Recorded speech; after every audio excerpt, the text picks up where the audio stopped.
오늘 우리에게 주시는 하나님의 말씀입니다. 신약 성경 사도행전 10장 1절부터 8절까지 말씀을 우리 한 절씩 교독하겠습니다. 전면에 있는 말씀을 보시면서 한 절씩 교독하겠습니다. 가이사랴에 고넬료라는 사람이 있었는데 그는 이탈리아 부대라는 로마 군대의 백부장이었다. 그는 경건한 사람으로 온 가족과 더불어 하나님을 두려워하며 유대 백성에게 자선을 많이 베풀며 늘 하나님께 기도하는 사람이었다. 어느 날 오후 3시쯤에 그는 환상 가운데서 하나님의 천사를 똑똑히 보았다. 그가 보니 천사가 자기에게로 돌아와서 고넬료야 하고 말을 하는 것이었다. 고넬료가 천사를 주시하여 보고 두려워서 물었다. 천사님, 무슨 일입니까? 천사가 대답하였다. 네 기도와 자선 행위가 하나님 앞에 상달되어서 하나님께서 기억하고 계신다. 이제 욥바로 사람을 보내어 베드로라고도 하는 시몬이라는 사람을 데려오너라. 그는 무두장인 시몬의 집에 묵고 있는데 그 집은 바닷가에 있다. 그에게 말하던 천사가 떠났을 때에 고넬료는 하인 2사람과 자기 부하 가운데서 경건한 병사 하나를 불러서 모든 일을 이야기해주고 그들을 욥바로 보냈다. 아멘. 제가 대학교를 다닐 때 저희 과에 굉장히 유명한 집 자제분들이 좀 있었습니다. 아버지가 별이 2개인, 별이 2개면은 소장이죠. 그런 군인 자녀도 있었고요. 또 현직 외교관 자녀도 있었습니다. 입학을 해서 영어 수업을 하는데 영어를 너무 잘하는 거예요. 저도 꽤 영어를 한다고 생각을 했는데 영어를 너무 잘하고 나중에 알고 보니까 불어도 하더라고요. 외교관 부모님을 따라서 외국 생활을 일찌감치 경험했던 친구도 있었습니다. 부모님이 큰 기업을 경영하는 그런 대기업의 자녀도 있었고요. 근데 그 중에서 제일 유명한 친구는 전재용이라는 친구였어요. 전재용은 전두환 대통령의 둘째 아들입니다. 1979년, 1980년 우리 역사에 참 아픔으로 기억되고 있는 12.12 사태, 5.17 계엄령, 5.18 사태 이런 사태들을 통해서 대한민국의 대통령이 되셨던 분이죠. 그분 둘째 아들이 저희 과에 있었습니다. 그 당시는 반정부 시위가 대학마다 굉장히 심각했기 때문에 이제 그런 분의 자제가 과에 있다는 것이 좀 어색했어요. 친구들이 말은 안 하지만 아버지가 잘못했다고 해서 아들까지 비난을 받을 이유는 없지만 그래도 워낙 그 시국이 참 힘들었던 상황이라서 그런 기억이 생생합니다. 대학을 졸업하고 한 40년쯤 지났는데요, 벌써 최근에 그 친구 소식을 다시 듣게 되었습니다. 이 친구가 신학교를 갔다는 거예요. 그 목회자가 되겠다는 얘기를 했다는 겁니다. 그동안에도 가끔 이 친구 뉴스가 있긴 했었어요. 아버지와 관련해서도 나오고 또 개인사와 관련해서도 나오고 그랬는데요. 이번엔 좀 결이 좀 틀린 이야기를 드린 거죠. 알고 보니까 이분이라 그러니까 좀 이상하네요. 이 친구가 세금 포탈 혐의로 징역형과 또 벌금형을 선고받은 적이 있습니다. 그래서 감옥에 가서 2년 넘게 감옥 생활을 하고 이제 작년에 출獄했는데요. 아마 감옥에 있으면서 여러 가지 생각이 있었던 것 같아요. 그 전부터 아마 예수를 믿은 것 같은데 그런 수감 생활을 하다가 뭔가 생각하는 바가 있어서 출獄후에 신학교를 갔습니다. 그리고 이제 목회자가 되겠다는 그런 얘기를 공개적으로 했어요. 이런 소식을 들으면 대부분의 사람들은 처음에는 좀 의아해하지요. 좀 긴가민가 합니다. 처음에는. 그러다가 조금 지나면 속으로는 좀 못마땅한 마음을 갖습니다. 왜냐하면 종종 우리 사회에서 사회적으로 큰 무리를 일으키신 분들이 이제 갑자기 목회자가 되어서 나타나는 경우가 있어요. 큰 경제 사범으로 감옥에 가서 이렇게 수감 생활을 하다가 탁 나오면서 내가 감옥에서 성경을 읽고 이제는 새 사람이 되었습니다. 그러면서 성경책을 탁 들고 나오기도 해요. 그런 장면을 보면 그분의 본심과 중심을 우리가 알기는 어려우나 왠지 그렇게 썩 반갑지는 않아요.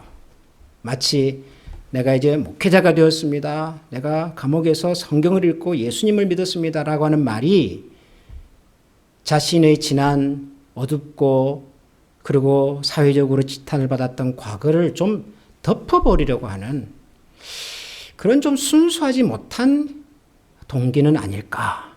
이런 생각이 들어요. 자연스럽게 들어요. 그래서 그런 분들의 그런 말과 행동을 보는 세상의 시선이 곱지가 않죠.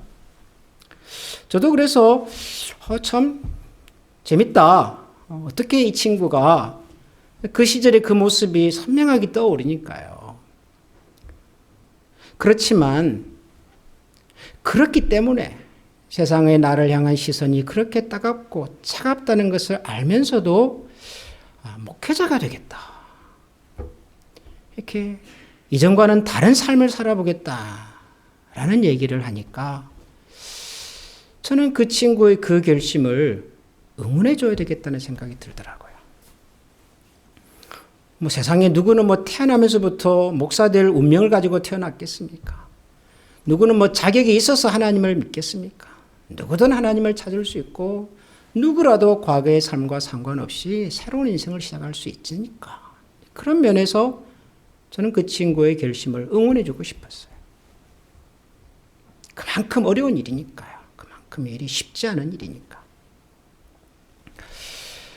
어쩌면 오늘 우리가 읽은 이 사도행전에 등장하는 고넬료라고 하는 분의 이야기도 좀 비슷한 점이 있지 않을까 저는 그런 생각이 들었습니다. 고넬료, 우리가 읽은 이 사도행전이 소개하는 고넬료라는 사람은 가이사랴라고 하는 도시에서 근무하고 있었던 로마 군인입니다. 계급이 백부장 그랬어요. 백부장은 지금 계급으로 하면 한 대위 정도 됩니다. 대위, 그렇게 높은 계급은 아니죠. 그런데 이제 군대에서는요, 단순히 계급만 가지고 비교할 수 없는 게 있어요. 똑같은 계급이라도 이 사람이, 이 군인이 어디 소속이냐에 따라서 그 계급이 가지고 있는 무게감, 파워가 틀려요. 우리 군대 갔다 오신 분들은 다 아실 거예요. 그죠? 제 친구는 일반 사병으로 군복무를 하고 제대를 한 친구가 있어요. 병장으로 제대를 했겠죠? 근데 이 친구가 사병으로 있을 때요, 소령, 중령 이런 분들도 이 친구 앞에서는 조심하더라고요. 왜냐하면 이 친구는 군단장이 차를 운전하는 친구였어요. 군단장은 별이 3개입니다. 이런 분의 차를 운전하는 일반 병이다 보니 그 군대의 영광급 장교들도 이 사병을 쉽게 대하지를 못하는 거예요. 단순한 계급의 문제가 아니라 어디에 소속이 되었는가, 누구 밑에서 일하는가가 이게 또 그 사람의 지위의 신분을 결정합니다. 이 고넬료라고 하는 사람이 그래요.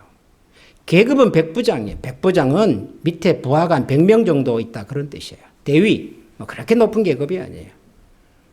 그런데 이 고넬료는 가이사랴에서 근무하는 군인이에요. 가이사랴는 팔레스타인 지역, 그 유대, 예루살렘, 우리가 성경에서 익히 알고 있는 이 지역을 로마 제국이 다스릴 때 이 팔레스타인 지역에 총독부가 있는 도시가 가이사랴예요. 당연히 그러니까 그 도시에는 로마 군인들이 주둔하고 있었겠지요. 총독부 관저가 있는 도시예요. 뿐만 아니라 가이사랴는 한 군데 로마 제국이 지중해 동쪽 이 지배를, 지중해 동쪽 바다를 통제하기 위한 군사 도시로 활용하고 있는 전략적인 요충지입니다. 그런 도시, 총독 관제가 있는 그런 도시의 로마 주둔 부대의 백부장이면 다른 지역에 더 높은 계급의 군인보다 훨씬 더 파워가 있는 분이에요. 더군다나 로마의 지배를 받고 있는 유대인 입장에서는요, 이 정도 되면 하늘 같은 분이에요. 하늘 같은 분. 그냥 로마 군인 한 사람만 지나가도 일반적인 유대 백성들은요, 슬금슬금 피합니다. 돌아가신 저희 할아버지께서는 어렸을 적에 저보고 너는 커서 판사가 되어라 그러셨어요. 저희 시골의 섬에 사시는 할아버지께서 판사가 무슨 일을 하는지를 어떻게 아셨겠어요? 근데 그분이 저보고 판사가 되라는 이유는 딱 한 가지셨어요. 그분이 일제강점기 시절에 사셨는데요. 동네에서 가장 높은 사람, 무서운 사람은 일본 경찰이었어요. 일본 순사였어요. 근데 일본 순사보다 더 높은 사람이 있더라고요. 그게 판사였어요, 판사. 그래서 당신의 손주가 일본 순사보다도 높은 사람이 되기를 원하셨던 거예요. 일반 사람들에게는요, 대통령보다 무서운 사람은 일선의 경찰이고 자기 앞에 힘을 가지고 나를 통제할 수 있는 군인이에요. 그런데 고넬료는 그런 로마 군인 중에서도 총독부 관제가 있는 도시의 백부장이에요. 어마어마한 권력을 가진 사람입니다, 고넬료는.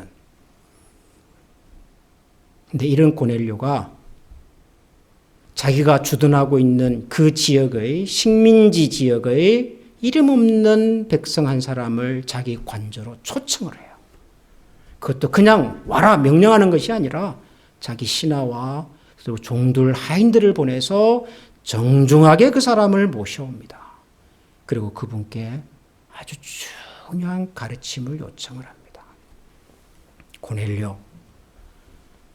그래서 우리가 이 사도행전 10장에 나오는 고넬료 이야기를 쉽게 읽을 수가 없습니다. 그냥 로마 백부장이었던 고넬료라는 사람이 베드로를 만나가지고 복음을 듣고 세례를 받았다. 그렇게 단순하게 얘기할 수 있는 수준의 이 사건이 아니에요. 이 사건은 엄청난 의미를 가지고 있는 사건입니다. 고넬료가 뭐가 아쉬워서, 뭐가 부족해서 로마의 군인 신분인 그가, 장교인 그가 그 식민지 백성, 그 하찮은 식민지 백성, 그 사람을 자기 집으로 초대를 해서 정중하게 가르침을 요청을 했을까? 그런 생각을 해보게 만드는 장면입니다. 그런데 또 이 고넬료라고 하는 군인의 초청을 받은 이 베드로도 참 묘해요. 베드로는 유대인입니다. 유대인들이 가장 중요하게 목숨처럼 여기는 것은 모세의 율법이지요. 모세의 율법에서는 절대로 유대인 신분으로서는 해서는 안 되는 것들이 몇 가지 있습니다.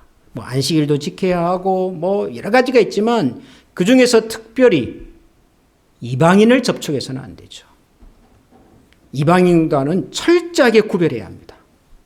같이 걸어가도 안 되고 같이 말을 섞어도 안 되고 뭐 음식을 먹는 것은 말할 것도 없고요. 교제해서도 안 되고요. 유대인은 절대로 이방인을 만나서는 안 됩니다. 우연히 지나치는 것이 아닌 다음에야 의도적으로 목적을 가지고 만나서는 안 되는 거죠.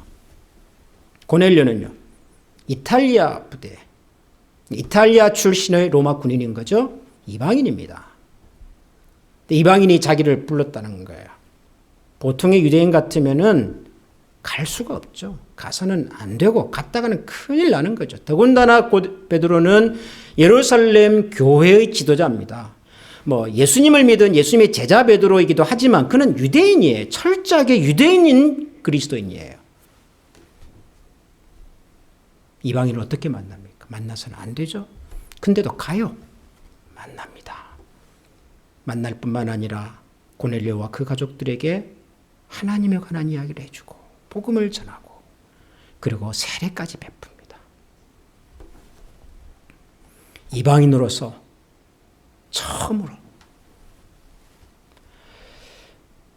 이 두 가지 다 상상할 수 없는 이야기입니다. 고넬료라고 하는 로마의 장교가 식민지 백성을 자기 집으로 초청해다가 하나님의 말씀을 듣는 것도 그렇고 철저하게 뼛속같이 유대인인 베드로가 이방인의 집을 방문해서 함께 교제를 하고 말을 하고 그리고 세례를 베풀었다. 둘 다 그 당시 시선으로는 기준으로는 절대로 불가능한 일입니다. 근데 그 절대로 불가능한 일이 일어난 거죠. 알고 보니 이 두 사람의 만남 배후에는 아주 중요한 사건이 하나 있었습니다. 오늘 우리가 다 읽지는 않았지만 두 사람 다 환상을 봤죠. 환상을.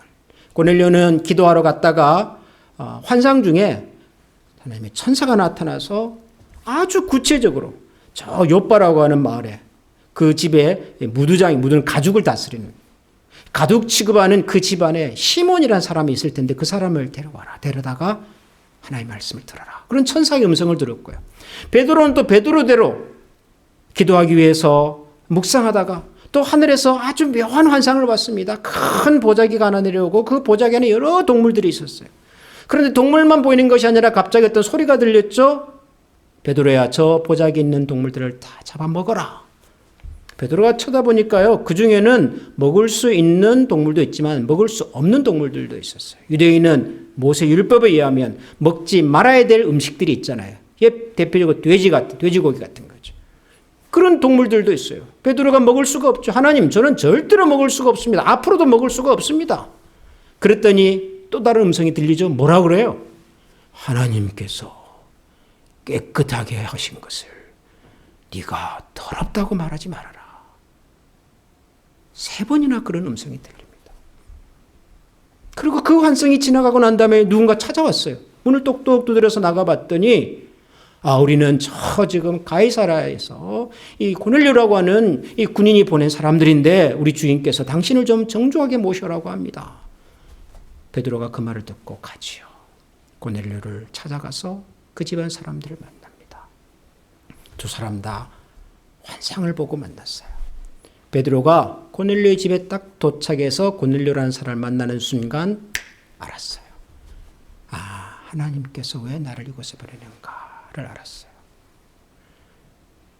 그게 오늘 우리가 읽은 성경 본문에 나오지는 않지만 사도행전 10장 34절에 있는 말씀이에요. 거기 보면 베드로가 이 고넬료 가족을 만나고 난 다음에 이렇게 말합니다. 베드로가 입을 열어 말하였습니다. 나는 참으로 하나님께서는 사람을 외모로 가리지 아니하신 분이라고. 하나님을 두려워하며 의를 행하는 사람은 그가 어느 민족에 속하 있든지 다 받아주신다는 것을 깨달았습니다. 라고 말을 합니다. 하나님은 사람을 외모로 가리지 않습니다. 하나님을 두려워하고 의를 행하는 사람은 그가 어느 민족에 속하 있든지 다 받아주신다는 것을 깨달았습니다. 그러면서 복음을 쭉 설명하기 시작을 합니다.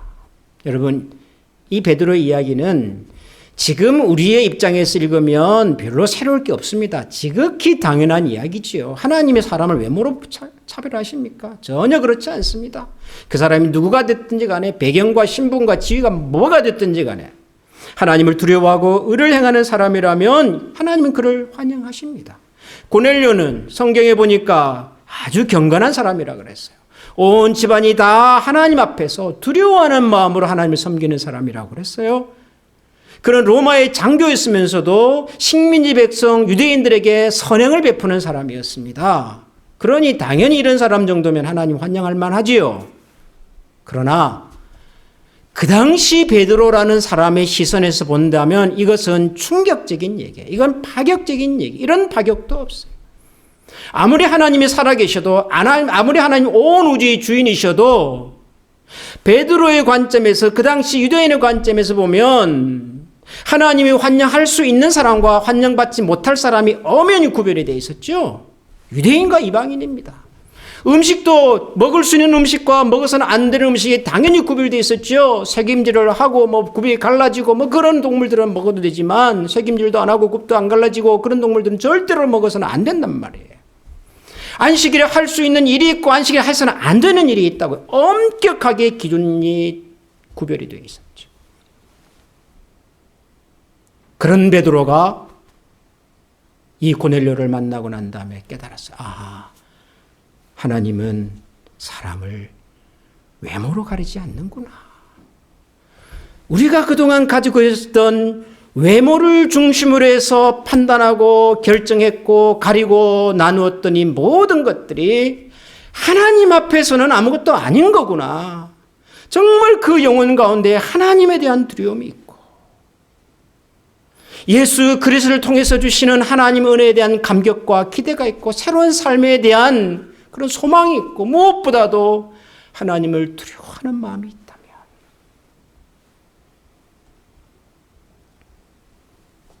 베드로가 그것을 고넬료를 만나면서 깨달은 것입니다. 여러분, 우리가 세상을 살다 보면 종종 우리가 참 만나기 부담스러운 사람들이 있습니다. 이런 사람을 우리가 이렇게 만나야 되나? 이런 사람하고 우리가 교제를 해야 되나? 이런 사람에게 우리가 뭐 복음을 전해야 되나? 뭐 그런 생각이 드는 그런 사람들을 우리가 만날 때가 있어요. 제가 우리 교회 처음 와보니까 그동안 1년에 매년 이렇게 집회하셨던 포스터가 쭉 있는데 그 중에 보니까 최일도라고 하는 목사님이 있더라고요. 최일도 목사님은 한국에서 바포 공동체라고 유명하신 분이시죠. 최일도 목사님. 그분이 우리 교회 오셨더라고요. 집회를 하셨어요. 최일도 목사님은 말 그대로 밥 퍼주는 사역 하시는 분이에요. 우리 미국 같으면 이제 홈리스 이런 분들에게 밥을 나눠주는 사역. 근데 이분이 처음으로 이 밥퍼 사역을 시작하신 곳은요. 우리 아마 50대, 60대 어른들은 아마 이런 말을 들으면 거기라고 생각이 들 수 있는 곳이에요. 서울 청량리역 앞에 있는 소위 588이라고 하는 지역이에요. 여기는 직업 여성분들이, 윤락 여성분들이 사시는 곳입니다.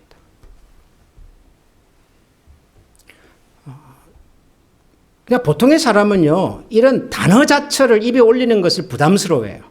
저도 청량리역을 가봤고 그 앞을 지나가 봤지만 차마 그쪽으로 이 순진한 김민석, 예수 믿는 청년은 고개조차 못 들려요.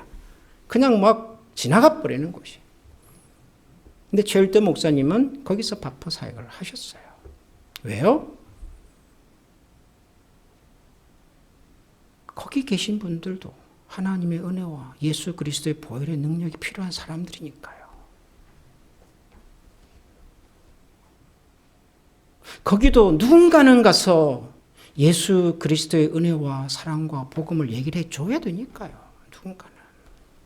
그러나 그런 곳에 가서 목사가 밥을 퍼주고 사람을 만나면요. 사람들은 다 수근수근거립니다. 우리가 세상을 살다 보면 그런 일들을 만날 때가 종종 있습니다.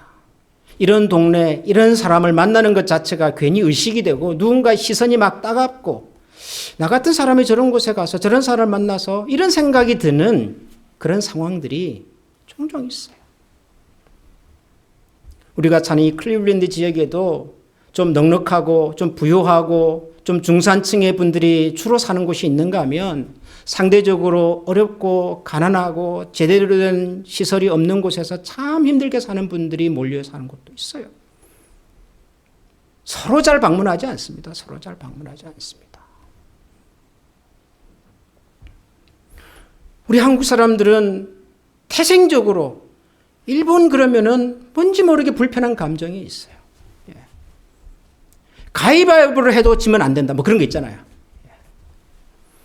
우리가 역사적으로 그런 문화적으로 그런 아픔이 있다 보니까 어려워요. 정상적으로 대하기가 어려워요. 우리가 복음적인 그리스도인들이기 때문에 우리가 가지고 있는 신앙의 전통과 좀 결이 다른 사람들을 보면요. 우리는 알게 모르게 좀 불편해해요. 뭐 예수 안 믿는 사람들은 우리가 전도할 대상이다 그래서 괜찮은데요. 다른 종교를 가지고 있거나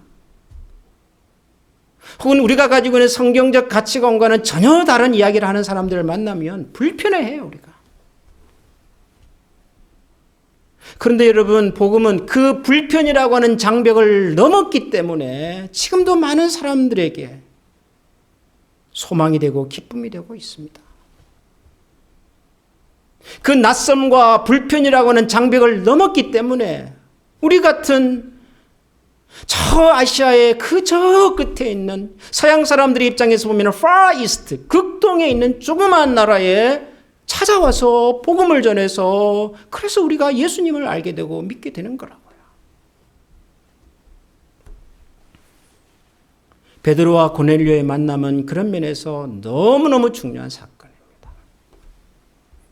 지금도 예수 그리스도의 복음은 우리가 경험하고 있는, 우리가 생각하는 외모라고 하는, 외형이라고 하는, 우리가 가지고 있는 선입견이라고 하는, 편견이라고 하는, 문화적인 익숙함이라고 하는 이 장벽을 넘어야 할 때가 많습니다. 근데 우리가 이걸 잘 못해요. 우리도 역시 평범한 한 사람이기 때문에.